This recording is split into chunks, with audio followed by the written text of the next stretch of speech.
5 promises that God provides for his people in this passage of what is to come. The first one, peace like a river. The phrase peace like a river is one that's previously been used in Isaiah. This isn't the first time that Isaiah, inspired by God as he writes and God speaking through him, as we saw our passage this morning, began with, thus says the Lord, right? So this is the Lord speaking through Isaiah. This isn't the first time that God has spoken through Isaiah with this phrase, peace like a river. The first use of it was in Isaiah 48, verse 18, where God says through Isaiah to his people, "Oh, that you had paid attention to my commandments, then your peace would have been like a river, and your righteousness like the waves of the sea." So there God is almost lamenting the fact that, look, you could have had peace like a river, but because you're turning away from me and rejecting me and you're unfaithful and you're disobedient, you're not experiencing what I want to give you.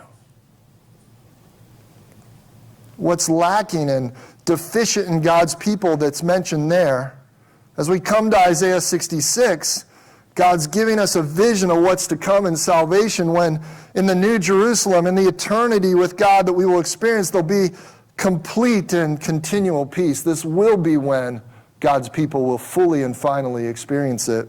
So look with me at verse 12. It is the Lord himself who will extend peace like a river.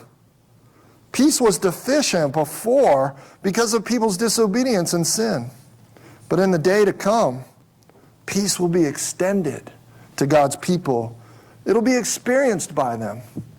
Scholar J. Alec Motyer, in his commentary on Isaiah, writes, and I quote, "All that was lost by disobedience will be restored."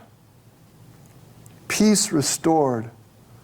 Not a partial peace, a perfect peace.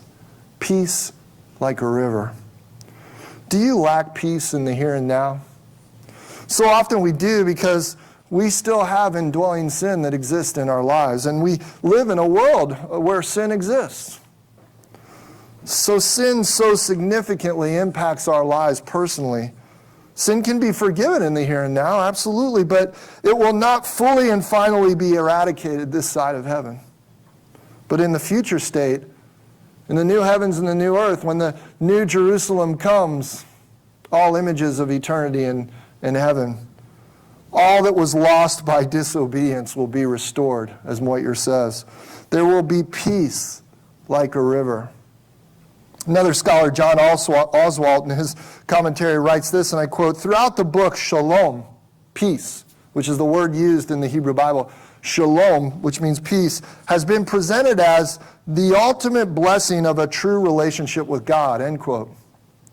In other words, what Oswald's saying is the peace that's like a river that's being talked about here in this verse is a peace that ultimately comes to us. It's provided from the blessing of being in a right relationship with God.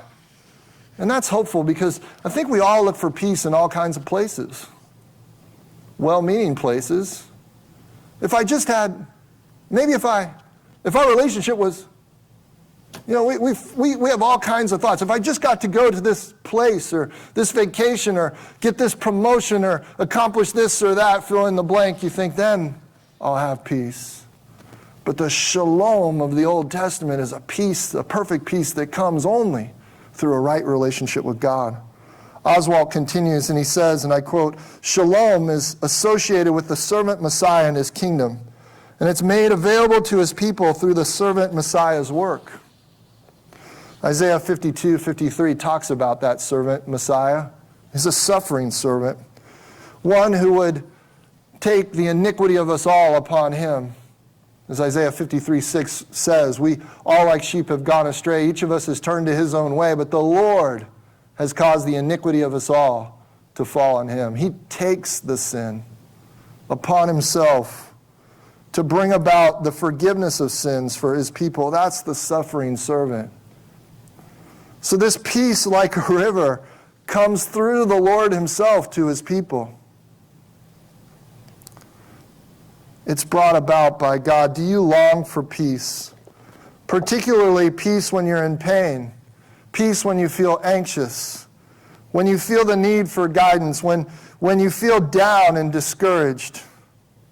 Would you like peace like a river, the kind of constant, continual peace described here? This peace can be experienced, not perfectly, perpetually this side of heaven, but fully and finally in that day that is to come.